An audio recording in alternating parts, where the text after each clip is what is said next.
a real person. And if he is a real person, there is a tiny clue in that Luke addresses him as kratiste theophile in Greek, which is the form of address that you use to a member of the equites. That's the second rank of Roman society, coming after senators. Those were the ones who had the money, if not the aristocratic blood. And I sometimes think that Luke's Gospel is addressed to precisely that class of person, those who have too much money and who need to be warned about the dangers of it. Then Luke tells us what he thinks he's doing. He says, "Since many people have attempted to draw up an orderly account, I decided that I too would write to you accurately and in order, as those who were eyewitnesses from the beginning handed down to us." Now that sounds as though Luke is trying to write history, and indeed he is, of course. But also notice some other things that he says. For his account is to be about the things that have been fulfilled among us. And of course, when you use a word like fulfill, you're talking about the action of God.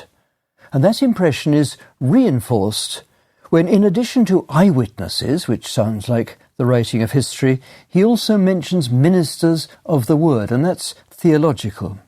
And then he tells Theophilus that his purpose is that you should know the infallibility of the words about which you have been instructed. So he is writing accurate history, but it's also a story in which God plays a part. Now, I want you to come with me for a stroll round what I call Luke's picture gallery. You can count the pictures in different ways, but I make it adds up to 9. Keep your Bibles open and just watch each picture one after the other. I hope that you will spot things that I don't mention, and I hope that you'll keep coming back to the picture gallery and finding that you see different things at different times. And one other thing before we start our stroll round this gallery, twice at chapter 2, verse 19, and the same chapter, chapter 2, verse 51, Luke makes a comment about Mary, Jesus' mother. After the shepherds, you remember the shepherds, after they've made their appearance, Luke says that she carefully considered all these things, pondering them in her heart. And then, after Jesus' disappearance and reappearance in the temple, we get the same again. His mother was keeping all the words in her heart. And I think this is Luke telling us what we are to do as we gaze at his pictures, to get out of them everything that we can. Like Mary, we have to keep these things in our heart. So off we go. And your task is to look at each picture and see everything that you can. I'm not going to be able to say everything that should be said. Now, the first picture you might call the vocation of Zechariah and Elizabeth. And you'll find it at chapter 1, verses 5 to 25. And remember, this is the very first painting to which Luke invites us. It starts with a sinister note, in the days of Herod the king. And any sentence with the word Herod in should send a shiver down your spine.